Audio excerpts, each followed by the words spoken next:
জানিয়ে দেব সর্বশেষ আপডেট বাংলা সংবাদ ও শুরুতেই শিরোনাম। দেশ ছাড়ার প্রস্তুতি নিচ্ছেন আওয়ামী লীগ সরকারের সুবিধাভোগী 200 ঊর্ধ্বতন পুলিশ কর্মকর্তা। এরপর থাকছে 71 টিভির শাকিল আহমেদ ও ফারজানা রূপা আটক। এবং সর্বশেষ দেখবেন এবার হার্ডলাইনে জাতিসংঘ আন্তর্জাতিক আদালতে হবে হাসিনার গণহত্যার বিচার, থাকছে বিস্তারিত প্রতিবেদন। এতক্ষণ শুনছিলেন সংবাদ শিরোনাম, এখন থাকছে বিস্তারিত।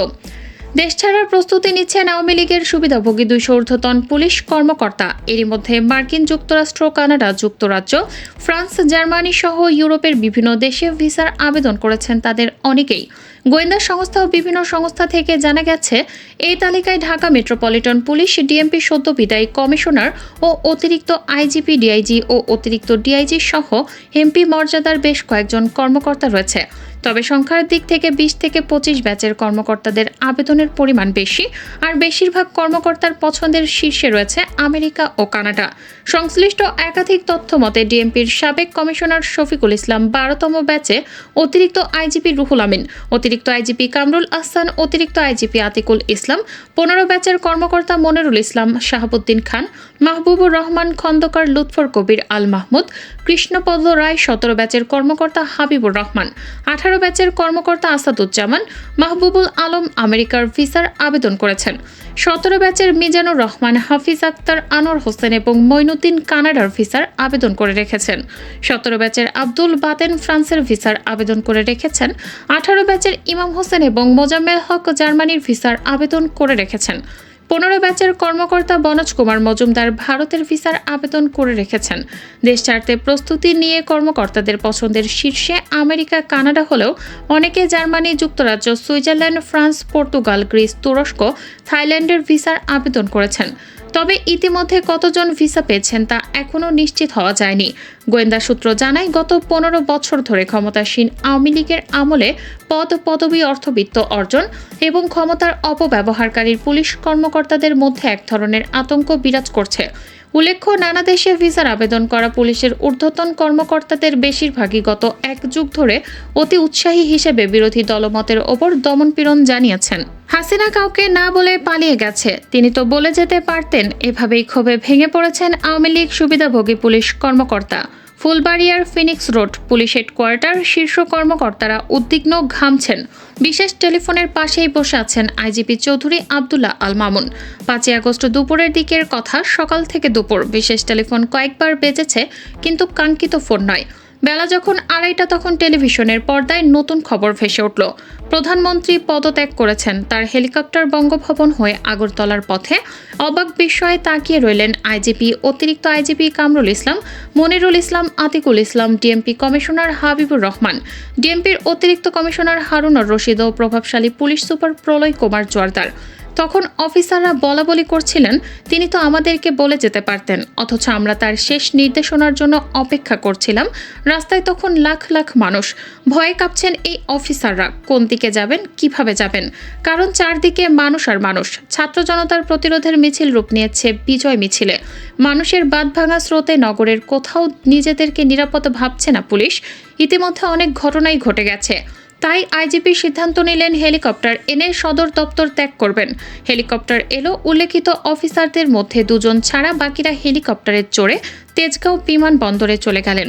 এর মধ্যে অতিরিক্ত আইজিপি কামরুল ইসলাম রিকশায় করে বাড়ি গেলেন। আলোচিত গোয়েন্দা কর্মকর্তা হারুনুর রশিদ দেয়াল টপকে আগেই হেডকোয়ার্টার ত্যাগ করলেন। কোটা সংস্কার আন্দোলনে সংগঠিত হত্যা, সহিংসতা ও মানবাধিকার লঙ্ঘন সহ সব ধরনের অপরাধের বিচার দেখতে চায় জাতিসংঘ। এ ঘটনায় জড়িত সবাইকে জবাবদিহির আওতায় আনা প্রয়োজন মনে করে সংস্থাটি। নিয়মিত প্রেস ব্রিফিংয়ে জাতিসংঘ মহাসচিবের মুখপাত্র স্টিফেন ডুজারিক এ মন্তব্য করেন। আন্দোলনে শেখ হাসিনার নির্দেশে গুলি করা হলে 819 জন নিহত এবং 25,000 আহত হয়েছেন উল্লেখ করে দায়ীদের বিচারের ব্যাপারে জাতিসংঘের অবস্থান জানতে চান এক সাংবাদিক। জবাবে স্টিফেন ডুজারিক বলেন, জাতিসংঘ অবশ্যই বিচার দেখতে চায়। আমরা এই বিশেষ সংকটের শুরু থেকেই জবাবদিহিতার কথা বলে আসছি। সহিংসতা, প্রাণহানি এবং মানবিক ও রাজনৈতিক অধিকার লঙ্ঘনের জন্য দায়বদ্ধতা থাকা দরকার। বাংলাদেশের সাম্প্রতিক ছাত্র জনতার গণ অভ্যুত্থানে আওয়ামী লীগ সরকারের পতনের পর শেখ হাসিনা ও সাবেক মন্ত্রী এমপিদের নামে বরাদ্দ কূটনৈতিক পাসপোর্ট বাতিল করতে যাচ্ছে অন্তর্বর্তীকালীন সরকার।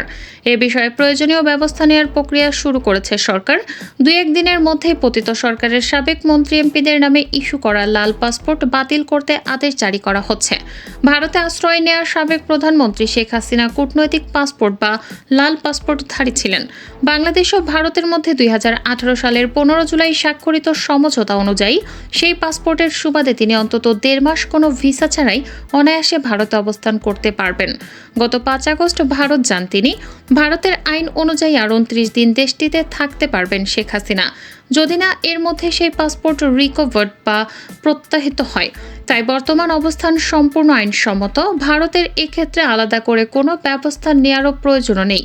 অন্যদিকে শেখ হাসিনার বোন শেখ রেহানা যুক্তরাজ্যের পাসপোর্টধারী, ফলে তিনি ভারতে অন অ্যারাইভাল ভিসা সুবিধা পাবেন। এই সুবিধায় তিনি যতদিন খুশি ভারতে থাকতে পারবেন। 71 টেলিভিশন থেকে চাকরিচ্যুত প্রধান বার্তার সম্পাদক শাকিল আহমেদ এবং প্রধান প্রতিবেদক ও উপস্থাপিকা ফারজানা রূপাকে হযরত শাহজালাল আন্তর্জাতিক বিমানবন্দর থেকে আটক করা হয়েছে। বুধবার সকালের দিকে তাদের ইমিগ্রেশন কর্তৃপক্ষ আটক করে জানা গেছে। 71 টিভির প্রধান বার্তার সম্পাদক শাকিল, তার স্ত্রী, ওই চ্যানেলের প্রধান প্রতিবেদক ও উপস্থাপিকা রূপা এবং তাদের মেয়েকে ইমিগ্রেশন কর্তৃপক্ষ আটক করে। পরবর্তীতে তাদের ডিবির কাছে হস্তান্তর করা হয়।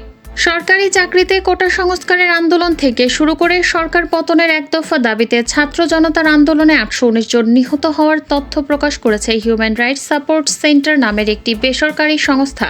গণমাধ্যমে পাঠানো তালিকায় সংস্থাটি নিহত ব্যক্তিদের নাম, ঠিকানা ও আহত হওয়ার ধরন উল্লেখ করেছে। নিহতদের তথ্য হিসেবে বিভিন্ন গণমাধ্যমে আসা তথ্য সংস্থার নিজস্ব অনুসন্ধানের কথা উল্লেখ করা হয়েছে। জাতিসংঘ আন্দোলন অন্তত 650 মানুষের মৃত্যুর তথ্য জানিয়েছে। প্রথমে স্বরাষ্ট্র উপদেষ্টা হিসেবে দায়িত্ব নিয়ে ব্রিগেডিয়ার জেনারেল অব এম শাখাওয়াত হোসেন অবশ্য জানিয়েছিলেন আন্দোলনে 1000-এর মতো মানুষ নিহত হয়েছেন। আওয়ামী লীগ সরকারের টানা 15 বছরের ক্ষমতার মেয়াদে বেপরোয়া হয়ে উঠেছিলেন পুলিশের অনেক কর্মকর্তা। তারা বিরোধী দলগুলোর ওপর নানা দমনপীড়ন চালিয়ে সরকারের আস্থা অর্জন করেন, আর এই আস্থাকে পুঁজি করে অবৈধ উপায়ে দেশে বিদেশে গড়েছেন সম্পদের পাহাড়।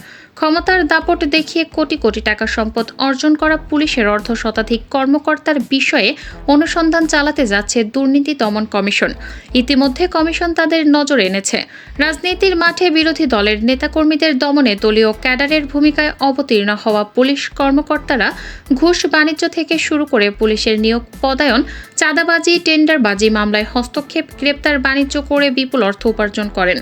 ক্রসফায়ারের ভয় দেখিয়ে, মামলার ভয় দেখিয়ে ব্যবসায়ী বা ধনাঢ্য ব্যক্তিদের কাছ থেকে অর্থ নেওয়ার অভিযোগও আছে অনেকের বিরুদ্ধে।